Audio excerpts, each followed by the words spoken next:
Best-selling author George Anastasia is our guest, and he has written a book called Gotti's Rules. George, welcome to Big 550 KTRS here in St. Louis. Thank you. Appreciate it. You got it. You talked to the man who brought down John Gotti, and everybody thought that was Sammy the Bull, but there was somebody else who was more important? Well, this book is built around a lot of interviews with John Alite. John Alite tried to bring down John Gotti Jr., so Senior was already gone by the time Alite took the witness stand. Alite was involved with Senior and was involved with Junior, but he testified against John Gotti Jr. Okay, let's go back a second. John Gotti, the Dapper Dan, they tried to get him 2 or 3 times, right? Ultimately, they did, and he died in prison in Springfield, Missouri, right? Right. He beat 3 or 4 cases, came to be known as the Teflon Don, but he was ultimately convicted in '92 and died in prison in, I think, 2002, yeah. And Rudy Giuliani was spearheaded that, right? Yeah, he was the U.S. attorney that kind of launched all of that, the Gotti Senior prosecutions. But ultimately, there were other U.S. attorneys who succeeded. But Giuliani was part of that Justice Department, bring down the mob, yeah. Okay, yeah. And then once the Senior went to jail, Junior took over the family, right? Exactly. Junior became part of the ruling commission that was controlling the Gambino crime family, and the sense from within the organization was, he didn't earn the spot, he kind of inherited the spot, and there was a lot of animosity.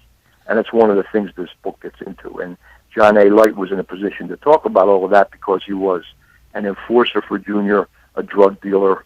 He was his right-hand man. He was a really bad guy. Alite was a really bad guy, and he doesn't deny that. But he also says Gotti Sr. and Gotti Jr. were also really bad guys.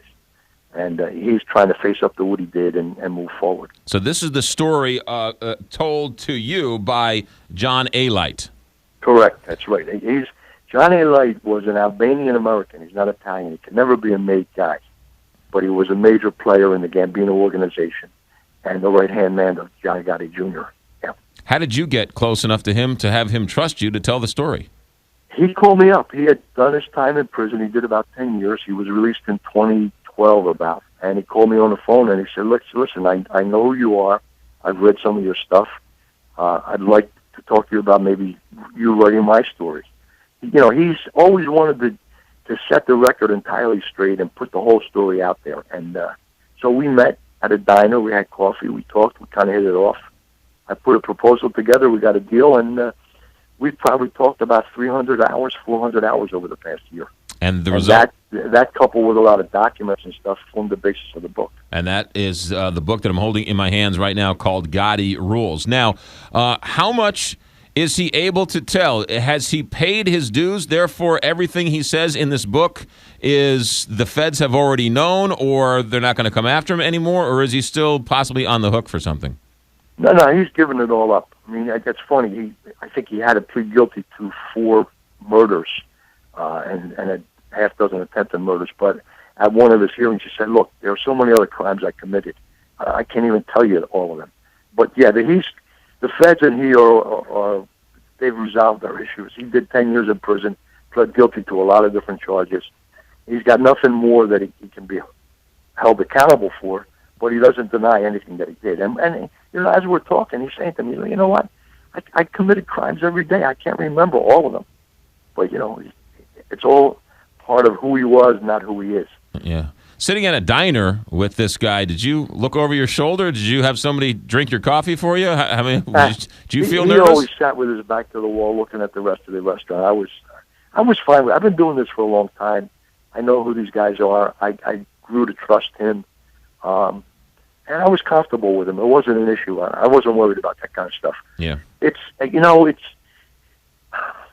just the nature of this business right now. I mean, all of these guys are out and about. Alite opted not to go into the witness protection program. He's living in New Jersey. He's in and out of New York City. 30 years ago, a guy like Alite would have been killed on the spot. It's not happening now. It's a different kind of world that they move in. Because the Mafia doesn't exist anymore. It's been devalued. How come? Well, it's not as monolithic as it was. The whole idea of organization and structure, honor and loyalty are gone.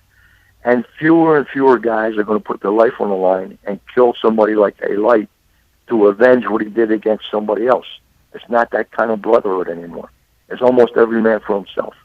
And the other thing with Alite is they know that he's a genuine tough guy, and if they go at him, he's going to come back at them.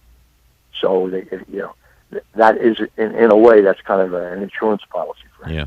Well, all right, let's talk about John Gotti Jr. Once he took over, that was sort of the beginning of the end because he wasn't his father. He didn't have the credibility. He didn't rule with the iron fist. What happened? Yeah, I mean, I think what you had was somebody who inherited the title, didn't earn it, wasn't really street smart, and wasn't respected by the rest of the organization.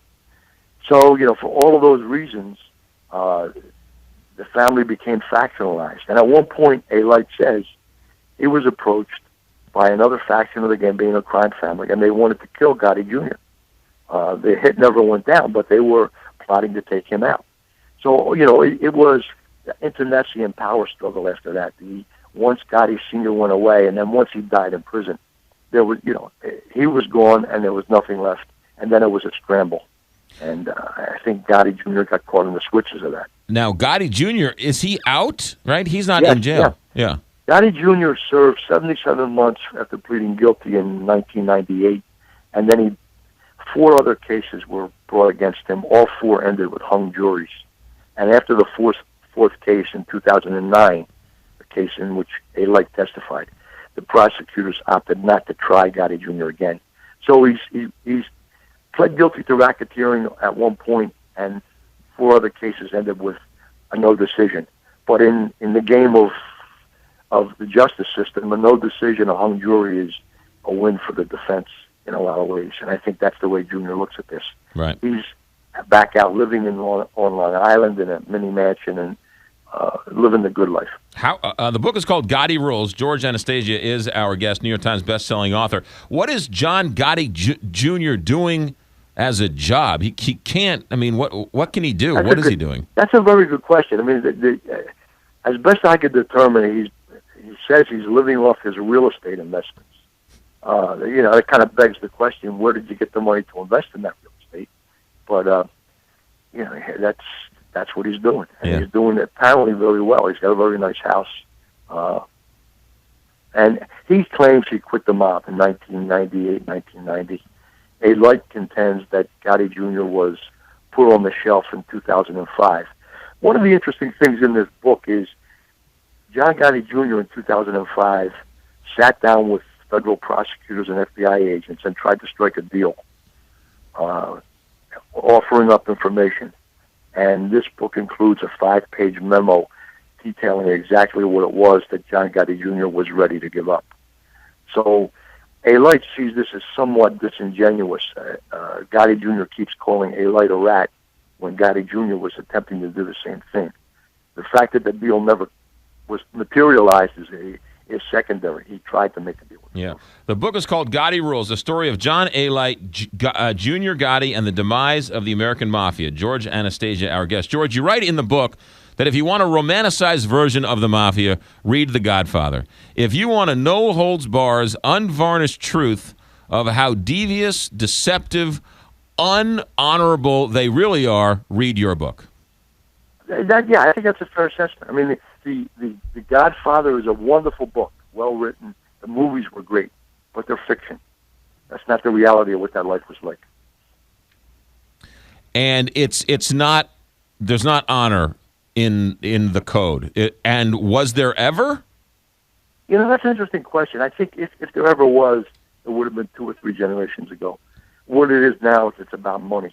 You can make an argument that maybe Carlo Gambino in New York, Angelo Bruno in Philadelphia, they believed in that whole code of the Mafia. But the people that came in after them, the 2nd and 3rd generation, the Mafia was really about making money. And when these guys got jammed up, they made a business decision. How do I cut my losses? They became government witnesses. They went into the program. Omerta, the code of silence, was shattered. All of that's contributed to the demise of this organization. Where is the Mafia now? Are there still, no-show jobs and kickbacks? Oh, yeah, sure. I mean, that still exists. And gambling and loan sharking are the economic wheels around which it all spins. But it's not the major player that it was. And part of it is what we talked about, law enforcement, more sophisticated law enforcement. And part of it is simply this, and I say this as an Italian-American.